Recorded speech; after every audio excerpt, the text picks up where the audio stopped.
Welcome back, everybody, to Teesside Autodrome. You're watching live coverage of the British 24-hour kart race here at Teesside Karting, part of the 24-hour karting series. This is your Alpha Live stream. We're heading into part 2 of the race. Commentary provided to you by Double Dash Motorsport Media. Andrew Mather and Howard Mitchell in the comms box for you at this precise moment. And we're getting into it now. We are, what are we? 17 hours to go, 7 hours down. And, you know, I always think of these endurance races. I know when I've been both competing in them myself, Howard, or watching them. You know, you get to this period of the evening, as you say, it gets a little bit cooler. We're not that far away from the point at which we'll start losing the light, sunset, and we'll be into nighttime racing in the space of the next 2 hours. This, for me, is the point at which an endurance race, especially a 24-hour, really, really comes to life. Yeah, it's the huge novelty, of course, is the fact that you can drive it in the dark. And already, by the way, it actually happened probably about an hour and a half ago. Actually, some of the floodlights around the circuit are already on. Yeah. Their impact isn't really being felt as we look at this lovely drone shot of this is the national part of the circuit. The bit that we can see from the comms box. You can even see our comms box there. And you can see the paddock, and you can see all the people who are out watching. I will say that, actually, mate, with some of the social distancing that's had to be put in place, we've had to spread the awnings and the team shelters out. It has actually meant that people can come to the trackside. They're having to, you know, observe distancing and face coverings and all that sort of stuff. But it means that more people are able to just sort of, those who are here are able to just sort of sit and take it in from trackside a bit more, and that's actually quite nice. But yes, it is what's special, I think, as we go into this evening, as we go into the night. This is going to sound really, really odd, but I think I have got one of the later stints in the night, haven't I? I think, yeah, I think I'm with you hardcore viewers who want to watch between the hours of midnight and 4 a.m. And do you know what? The Twilight Zone. I'm actually I quite like that. I quite like that, and I'll tell you, because it is when it's quite special. Yeah. It's quite special to do that. There's something about it. Do you know what? In a strange way, it's like you know, as a kid, when it was like New Year's Eve, and you're allowed to stay up late, and there's that little bit of excitement. That is like, because everyone here loves karting, and there's just that slight childish thing of when you're sort of there and you're like, I'm doing this, and it's 3 a.m. There's just that slight little, you know, that little twinkle that you get almost from that feeling of being able to do it.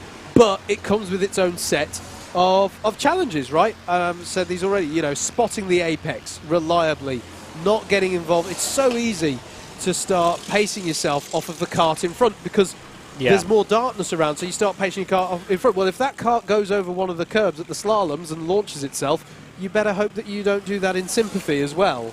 All those little things that make it interesting, but it's also the challenge. It is the challenge of doing it and keeping the pace through the night. And I was talking about this earlier, the logistics challenge as well. You know, has driver A is handing over to driver B. Has driver B got out of bed? Has driver B got themselves set up?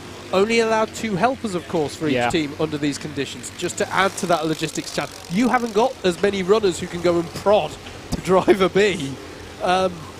People need to be on it. And as I say that, our second place kart of Red Racing are in the pits. Sorry, Howard. Problem for Kart Events Belgium. There is a panel on the rear left coming away from the car, and they've been shown the meatball. The mechanical flag is out. I believe that is your leader, or was leader, in higher. It is your leader. They're a leader by 1 lap to Team Tate, and you can see quite clearly there. That looks like a substantial bit of weight as well. Oh yeah, they want to get in now. Is that the what part is that? Is that the?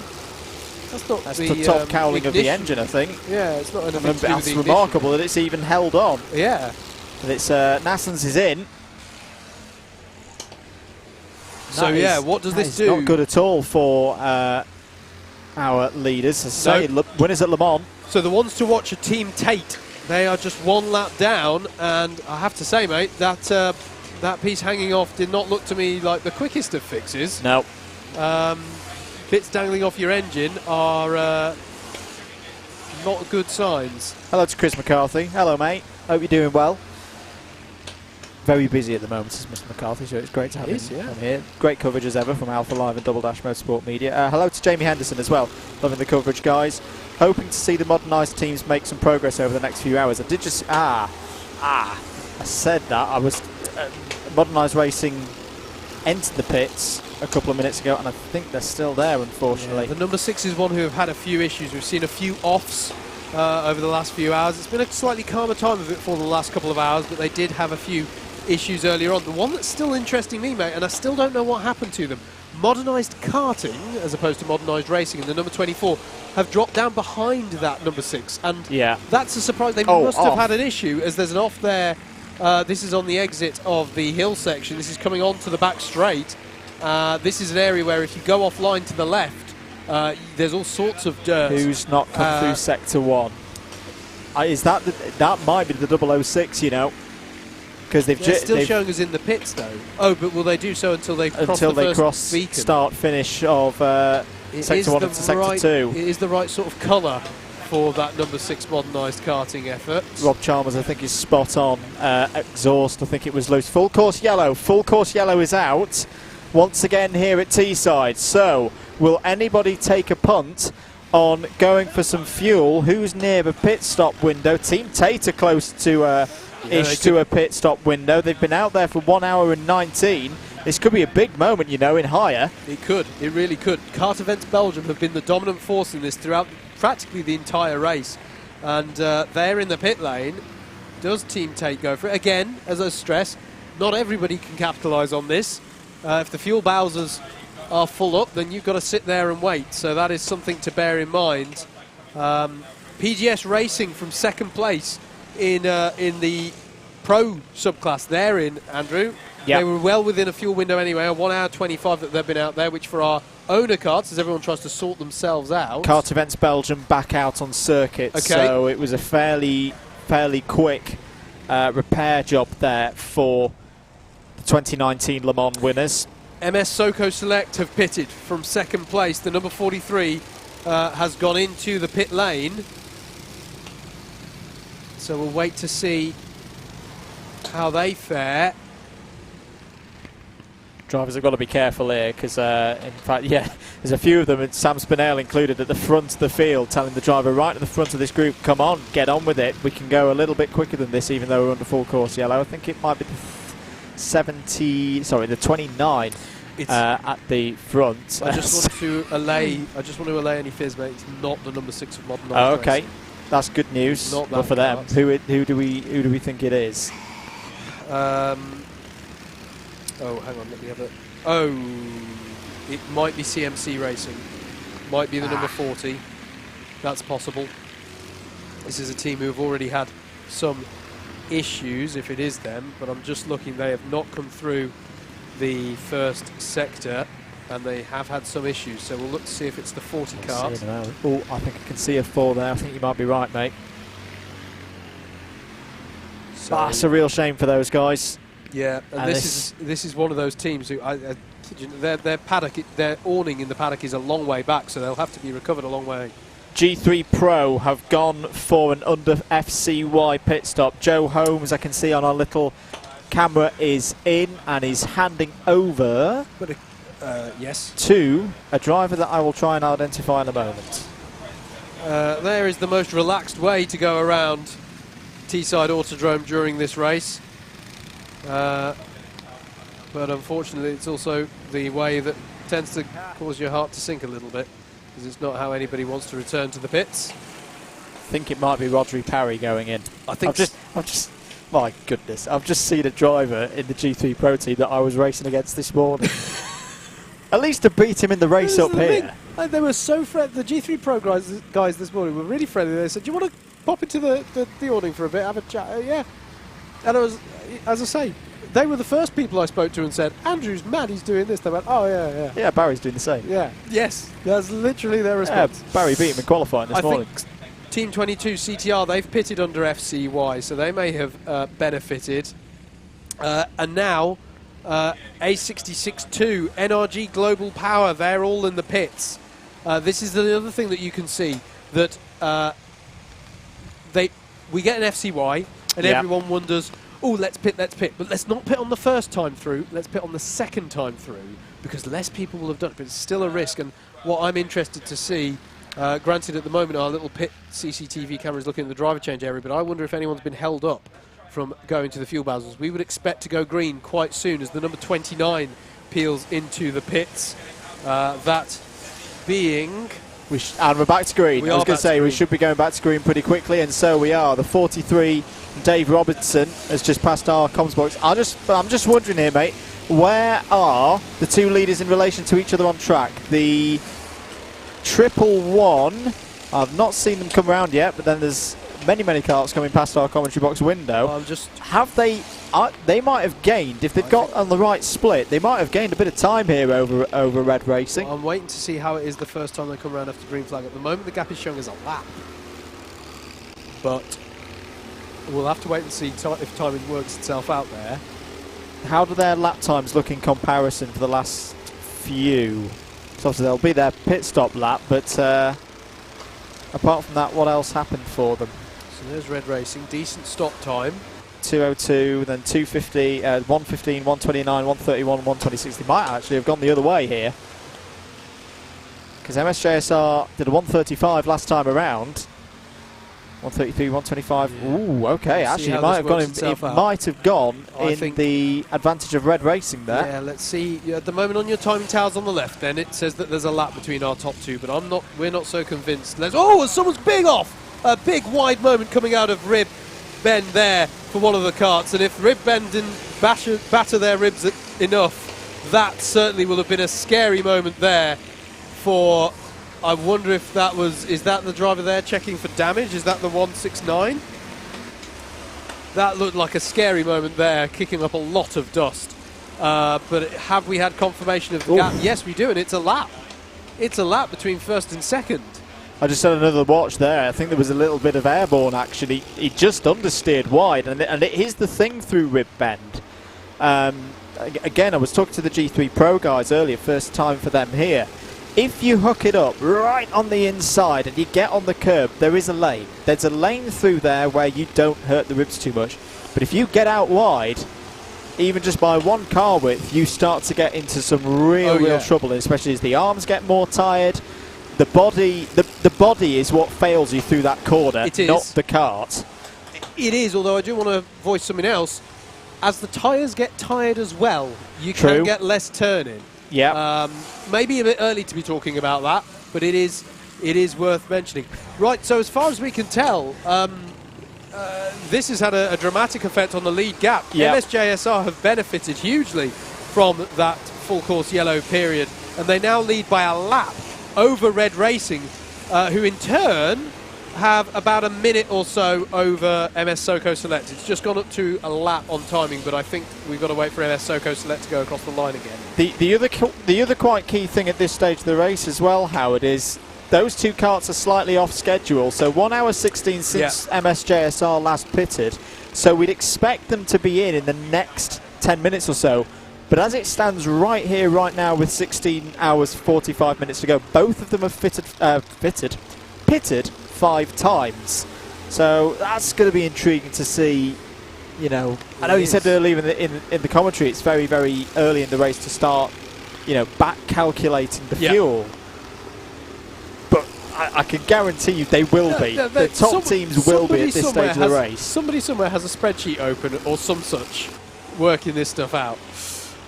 Plenty more intrigue to come in this 2020 running of the British 24 Hours. Our thanks. We've started a new stream on Facebook, so we should say our thanks to NRG Cycles. Yep. And also NRG Global Powers, both sponsors of this event and making this stream possible. So we are indebted to them for that support, and I do hope that you are enjoying this coverage of the British 24 Hours, with pictures coming to you from Alpha Live and commentary provided by Double Dash Motorsport Media. Oliver Giardino out there at the moment in the 187. Plugging away. Keeping an aerodynamic shape there as he goes into the S's or the Willies. various names. Hello to Jamie Henderson. 006 is still out there. Tom Fox, fantastic Mr. Fox, is at the wheel. The driver now of Coventry University and their BUKC team. I love the way that we've got a few helmet identification notes here. I love his note. Go on. It says black helmet with rainbow. Rainbow detail. I mean, that is very accurate. Very true. It's yeah. It's just. Rob Chalmers is also saying there is nothing relaxed about being on that trailer. I say from experience, brackets and post-traumatic stress disorder shakes. I have also been on that. Have I been on that trailer? Yeah, that's fair enough. That's fair enough. But hey, it's a 24-hour go-kart race. We're not here for suspension springs. No. Yeah.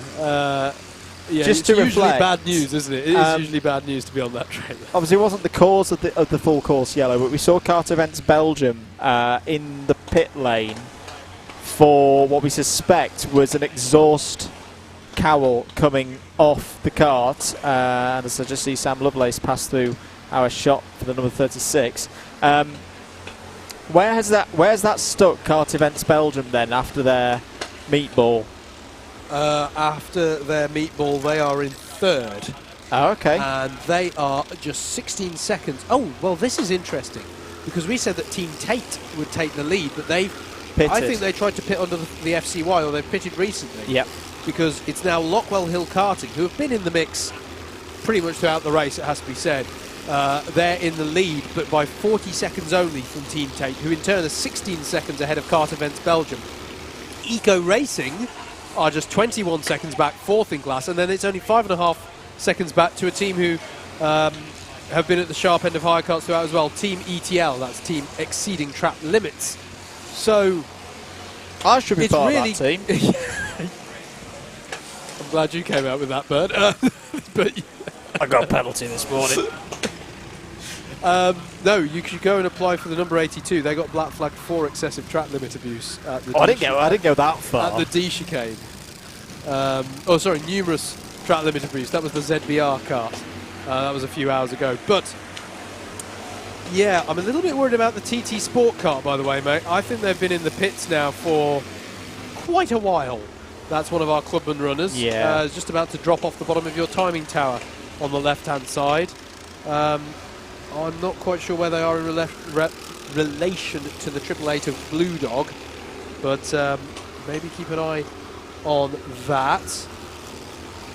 We are watching the... just trying to plot the number now. I don't think that is. Is that our number 11 leaders? No, it's not. I knew I was going to call that wrong. That is the number 39 of PGS Racing, who we just saw there, the red kart there, working its way through here into Rib Bend. You can see the karts bouncing around in the braking zone for that. And as Andrew says, it really is the driver who's the first failure point there, because your arms are so relied on. Your entire body is braced for that corner. Yeah. I actually found myself on long stints. You almost I did a breathing technique through that corner to almost steel myself. Hold your body up through the corner. And it's interesting how Tom Butterworth was talking earlier on comms about how his approach this year is to go to the right of the massive divot, which he says has high reward but also high risk, because if you muck it up, I actually personally... You get the big oof. You get the big oof, and I actually personally I prefer to usually... maybe this is why I'm not so fast around here. I used to like going to the left of it, because if it messed up, all you'd do was scrape wide rather than have a massive... Certainly when I've been wincing slightly from going around the circuit, heck, this is an endurance event after all, I've been going to the left of it just to... If anything, it felt more sympathetic to the karts to do that as well. But you can go to the right of it, you can go to the left of it, you can straddle the little divot that's on the apex. The key thing is, don't dip a wheel in it, because you'll know about it. Hello to Katie Smithson on Instagram, who's given us a follow at _MM, is cheering on the hopeless, disaster team, and I see it now. I see the Opel Astra reference. And to Dave Oldacre as well, who's given us a follow on there. Thank you for your support. 16 hours and 39 minutes to go here at Teesside Autodrome for the 2020 British 24-hour kart race. Andrew Mather and Howard Mitchell in commentary box heaven. It's a little bit cooler in here. It is cooler in here. Yeah, we've changed strat. The doors open. People still paying attention to our lovely keep the COVID outside. Thank you very much, everybody. And it isn't quite as coldly worded. It's not quite. There's a fox on the screen. There is a fox on the screen, and he's being overtaken. That's being yes, it is. By the number 39. It is the PGS Racing Team. I should say the wording of our sign on the comms box door is not quite as cold as "keep the COVID out." I just want to highlight that fact. It's a bit more polite than that, but yeah, we are. Unfortunately, it does mean we're not intending to bring you any interviews in the box. However, I do understand that Mr. David Sullivan, since his last comm stint, has been going around getting some interviews, which we hope to play you later on, maybe. Moment there in the slalom S's. Sorry, not on the stream there, but big moment there for. I'm going to try and clock their number as they come round. A driver with a red helmet. Oh, contact again, Connor Lucas making contact. Sorry, this isn't on your pictures at the moment. In the lead, MSJSR kart. He's pushing really, really hard. He is. But this is often the thing in endurance racing. Pushing hard, one thing. Making sure you get past the traffic cleanly is another. And, I refer back to, incidents in the big one. In fact, leader is in. Now, this is crucial. This is pit stop number 6 for MSJSR. It's been a very good stint for Colin Lucas. I will reiterate that. The pace has been brilliant. And is there a driver waiting to take over for that car? Because he has, as you say, been doing a great stint, but he's been doing so much of the driving for this team. I'll keep an eye on it. I've just seen a Greek god of speed walking into the driver change area, but that's for a different team, of course. But yeah, I always...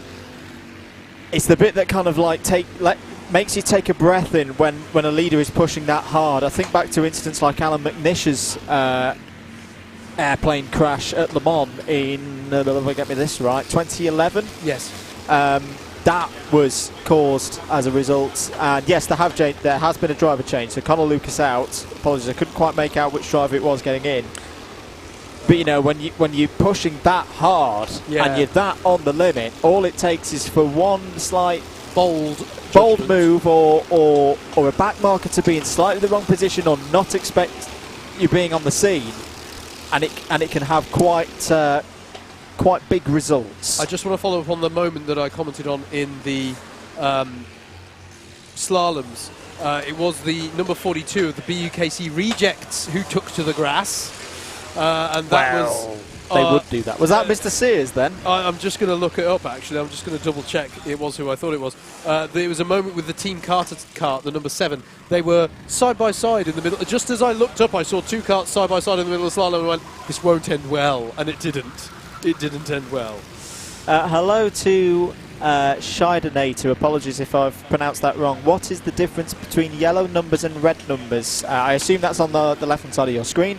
Yellow backgrounds... It's on the karts as well. It's on the karts as well. Yellow backgrounds are our owner elite class, so the top class racing here. Red numbers are the owner pro class. Blue numbers are the owner clubman class. Second place in higher karts into the pits, Team Tate, who we've been talking about. That's been in recently, so that is not scheduled. And I'm wondering, mate, if we maybe just pan the camera, we've got a little CCTV camera in here, if we just pan it round, do they go straight on into the garage, having been weighed? Oh, well, there's a slight obstruction to the camera there, but have they already gone down into the garage? I think they've already gone down into the abyss. I think that's bad news for our second place in higher kart class. Team Tate then, they... I feel you almost feel like fate was supposed to grant them the lead of this class at some point, but Lockwell Hill Karting, perfectly on merit, are in the lead of that, and this might hand second place back to Kart Events Belgium after they had that bit of exhaust assembly dangling off of their kart.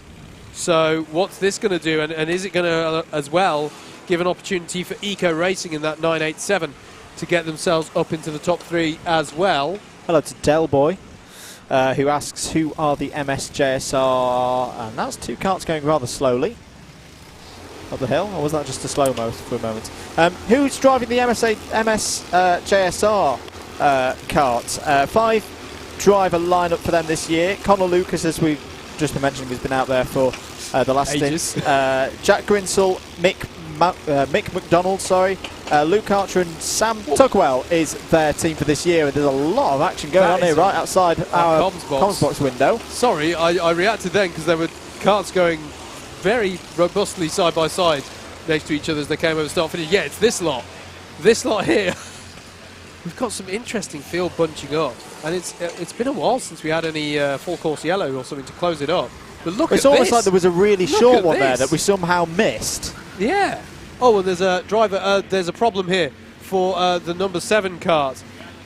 Or no, that's a problem with pit signalling there for the Team Carter kart. I thought they were waving to say their engine was cutting out, but I think they're just waving at their team, the pit board. For fuel. Might be fuel and get a driver ready. Shall I tell you one thing that it can be when I see drivers waving that frantically? Do you know what it reminds me of? I got left. You know how I was talking about the nighttime logistics? Yes. I got left out on track by my team once. Yes. As in, there was a miscommunication. No one pit boarded me in, and I was out there for. This was back when the team I was on, we weren't running to the fuel. We were running to how tired the drivers were by that stage. I was not ready to be out as long as was planned. Talk with Motorsport Trico, out there, the number 78. Marmaduke Hall. Yep, team who also have Sarah Moore on that team, I believe. Champion W Series driver. Champion in Ginetta G50 and yellow flag, 2 karts, 3, 4 karts off. Big moment. It's the D chicane. Sorry, mate. It's the pack of karts that we were talking about but a lap ago. Yeah. And there they are still. One of them might be Kart Events Belgium as well. That does look like Kart Events Belgium. Is it the main kart? Is it the 1 kart or there's a Kart Events Belgium 2 as well? I think Blue Dog might have also been involved. I'm going to have a look for slow first sectors for you, mate, on timing. Which I have a problem with the name of Blue Dog because it's making me want to have a beer in more than one way. Team Tate is still in the pits, so they are having an issue in there, it has to be said. So bad news there, I'm afraid. Right, Kart Events Belgium 2 have had a slow first sector. Right, okay, it was them then. It is them. Now this is the confusing one. I don't actually know what the number is on the kart. They are the number 066. But the team A66 are team number 66. So we've got an 066 and a 66 within hire karts. Which I haven't quite worked out yet, but it is the way it is. Who else had a slow first sector? Number 17 coming in. Rind Racing, the number 20, our Scottish entry. They had a slow first sector. I think they were involved. BSR have just emerged from the pits, I'm fairly certain. Number 20 coming into the pits as well. I'm just trying to keep an eye out for the leader and identify who's in that kart now. Adam Sears in for the BUKC. I said bandits then, rejects. Sorry to cut across, mate. I think that one of the karts involved may have been our leader in the Pro Kart subclass, the Pro subclass. MS Karts with a very slow lap that time around. They've been leading that class quite comfortably, but they had a 1 minute 25, which isn't a terrible lap if you're in the higher karts, but is pretty bad if you're in the owner karts, because we would expect them to be some 10 or 11 seconds faster than that. Evening setting in here at Teesside Karting. There's a run through of the order at the bottom of your screens. Oh, and I'll tell you for why. It's the bottom of the hour, mate. Yes. I'll run through this one. Would you like to do one? Oh. I feel we've yet to be treated to. Here's your bottom of the hour rundown, provided to you by Double Dash Motorsport Media. Your leader on 361 laps completed. MSJSR, the 111, 39 seconds behind them is the 130 of Red Racing. Third overall, and third in elite is MS Soko Select, 1 lap off the lead. 2 laps off the lead, and in 4th place is the number 42 of MS Lucas. 5th place overall, 3 laps off the lead, but crucially leading at the moment in Pro is the number 11 of MS Kart. 6th place, the number 390 of PGS Racing, 2nd in Pro, 4 laps off the overall lead. 7th overall, the 115 Team Keen, 3rd place in Pro, also 4 laps off the lead. 8th place overall, the number 77 of Offline Motorsport. This is the kart that's doing the long stints, the coasting strategy to try and have less pit stops at the end of the race. They're currently in 8th place, 5 laps off the lead, 4th in Pro. In the pits at the moment in 9th place is the 210 Team Backmarker, 5th in elite at the moment, 7 laps off the lead. Then we get into the gaggle of Clubman runners. 10th overall at the moment, leading in Clubman, the 595 of SMJC 595, 8 laps overall off the lead. 11th place, the number 36 of the Rye House Bandits, 2nd in Clubman,